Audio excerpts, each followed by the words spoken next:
Class, this is Dr. Scott again with BUS 110 Business Math Homework Help for Week 4. As I started doing this, I realized that the most difficult part of the entire homework problem was getting it set up. So I created a little word sheet for you. But first, let's take a look at, and let me pull my toolbar over from my other screen. Let's take a look at the chapter and problems. This is where you'll go to see exactly what you need to do. And you'll see that they have a check register there for you to fill out. And they've got some blank checks for you to fill out. And you can't fill these out on the page. So I did a little bit of work for you so that you can just do math. I mean, you should not be graded on your ability to figure out how to combine Word and Excel sheets. So here we are with the week 4 homework sheet. And you don't have to use this. If there's something you prefer to use, by all means use it. But this has all the information. We are to fill out the check register that follows with this information for August 2019. Now, as always, I really don't want to do your homework for you, but I do want to get you started. So on August 7th, we had check number 959 to AT&T in the amount of $143.50.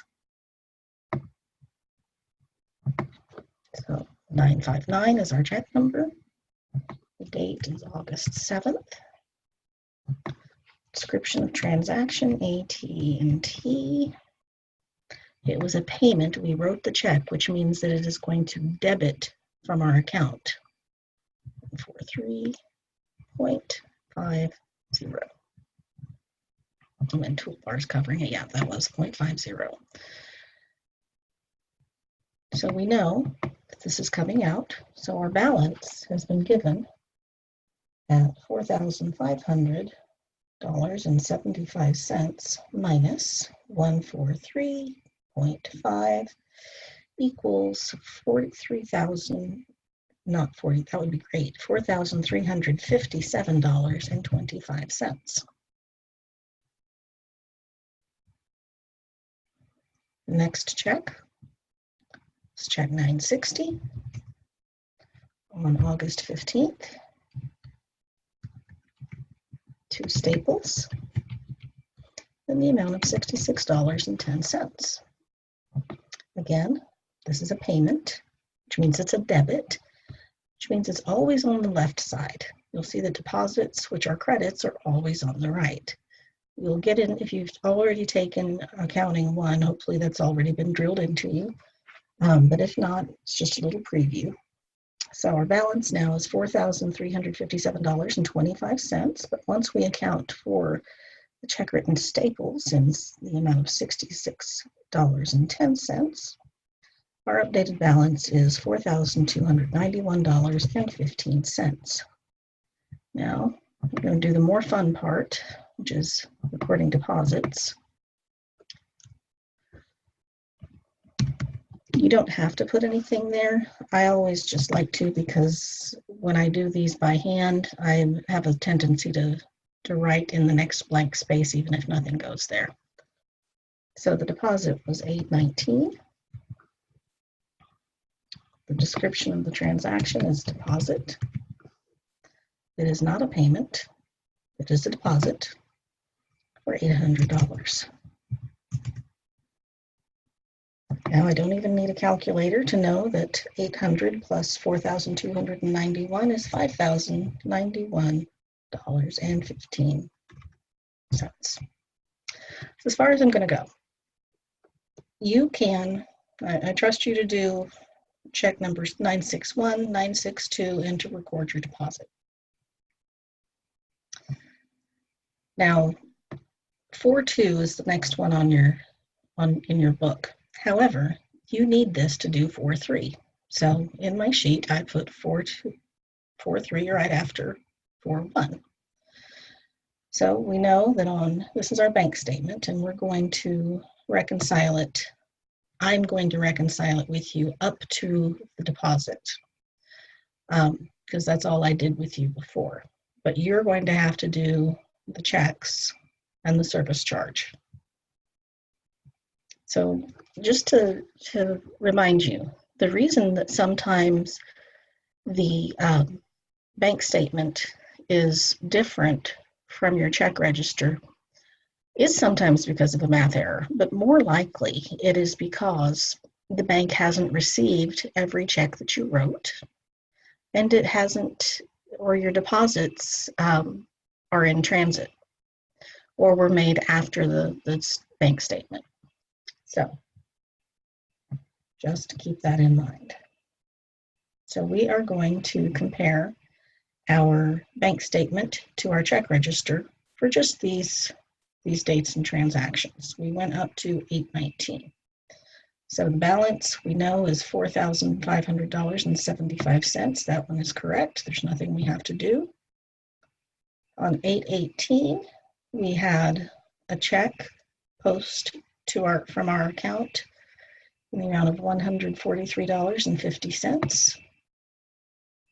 On registers worldwide, this is a check mark, but this is Microsoft Word, so we're going to make it an X. The next entry is our deposit on the 19th. The bank got the deposit of $800. So we can check that. So by looking at this, we know that the payment, the debit from our account of $66.10 has not reached the bank. Staples has not yet sent that check to our bank for them to present payment. So as far as the bank knows, we have $66.10 more than we do, but we know that we still owe this $66.10. So again, that's as far as I'm going to take you. You can do the 8/26 and the 8/30 transactions. So then, on November 1st, 2019, an internet company has $10,481.88 in its checkbook balance. Record the following transactions for payroll.com by completing the 2 checks and check stubs provided. Sign the checks, Garth Schulten, Controller. I already did that for you. In the first one, I'm only going to do the first one.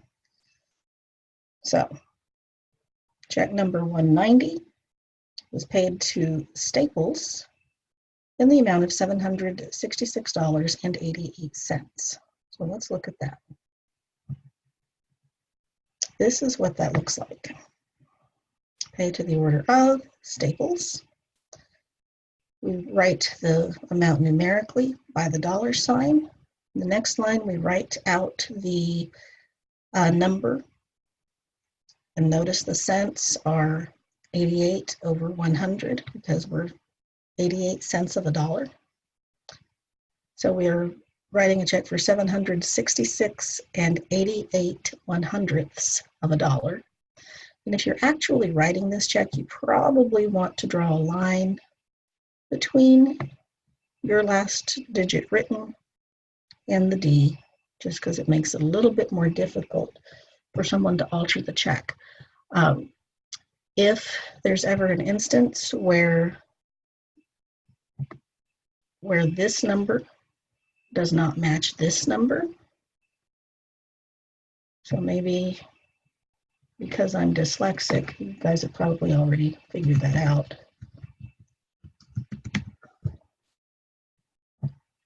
So if we had said, if we meant to write $766.88, but we came back and wrote $788.66, the bank would pay $788.66. So let's fix this.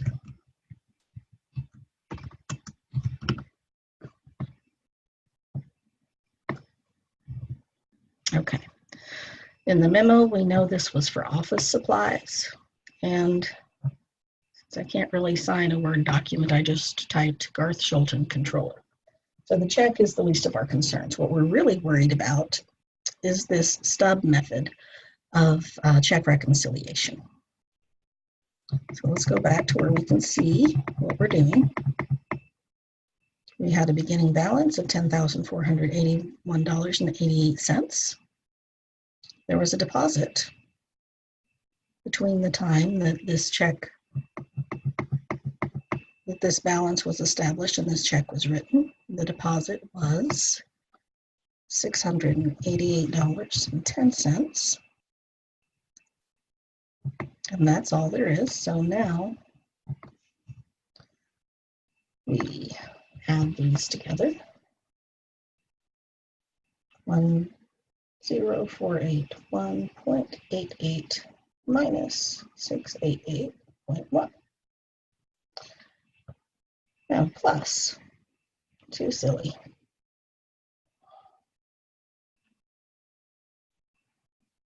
All right, so that leaves our total.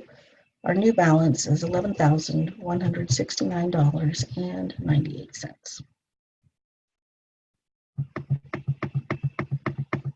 Now the amount of this check is $766.88, which we now subtract from the total.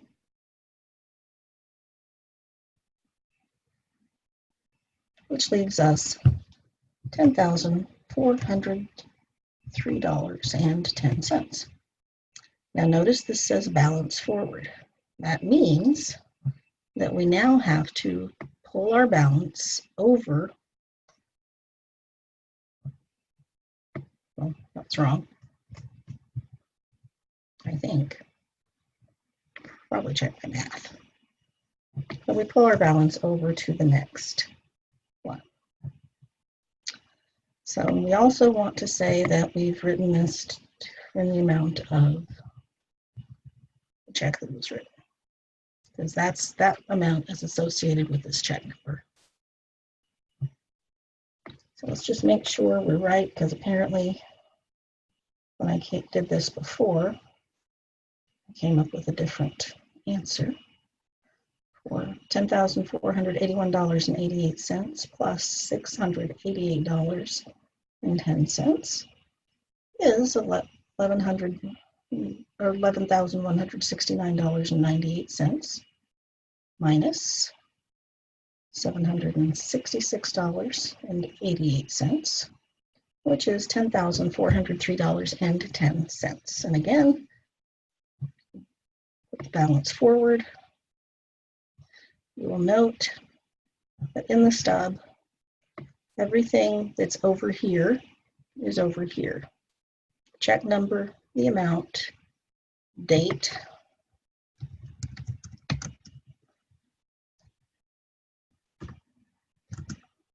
November 1st. You should probably make that little so it actually fits nicely. You don't have to. I'm kind of weird like that. We paid it to the order of Staples for office supplies. I trust you to do the next one, to do step C on your own. Now we get to our favorites, the word problems. In this problem, you will note that there are some numbers here and some information that we just don't need. And that information is the World Bank forecasts growth of world trade to be 2.9% from 2.7% in 2017. This change has caused the Galapagos Islands Resort to analyze its current financial situation, beginning with reconciling its accounts. Galapagos Islands Resorts received its bank statement showing a balance of $8,788. Its checkbook balance is $15,252. Deposits in transit, meaning that the bank does not know about them yet, are $3,450 and $6,521. There is a service charge of $45 and an interest earned of $3. Notes collected total $1,575. Outstanding checks are check number 1021 for $1,260 and number 1022 for $714. All numbers are in US dollars. Help Galapagos Islands Resort reconcile its balances. So, who cares what the World Bank really thinks, other than it spurred Galapagos Islands to decide to reconcile its checkbook, which is kind of insane because you really want to make sure that you reconcile your checkbook every time you write a check and every time you get a bank statement. Okay, so bank statement, which I put for you right here. So I will trust you to fill out these various things. Remember, the Galapagos Island bank thinks that Galapagos Island Resort has $8,788. The resort thinks it has $15,252. And these are all the debits and credits that go in here. Things that are in transit are not to be checked. Things that are outstanding are not to be checked. The only things that are to be checked are the things that the bank and you both know about. So I will leave you to that one. Again, not doing your homework for you. This one, we can talk through this one too. The U.S. Chamber of Commerce provides a free monthly bank reconciliation template at a website that I promise you does not work. Riley Whitelaw just received her bank statement notice online. She wants to reconcile her checking account with her bank statement, has chosen to reconcile her accounts manually. So let's just say we don't really need any of the information that I read to you so far.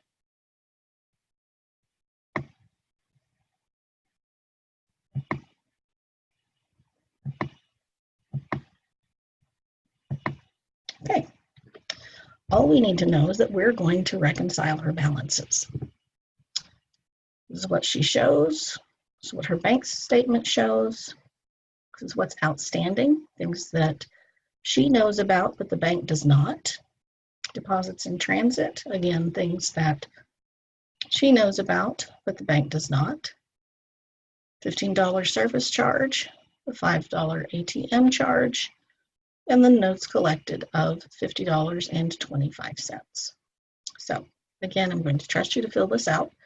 If you do have questions or need help with anything, once again, always reach out to your professor. It's your first line of defense. Give him or her an opportunity to do his or her job.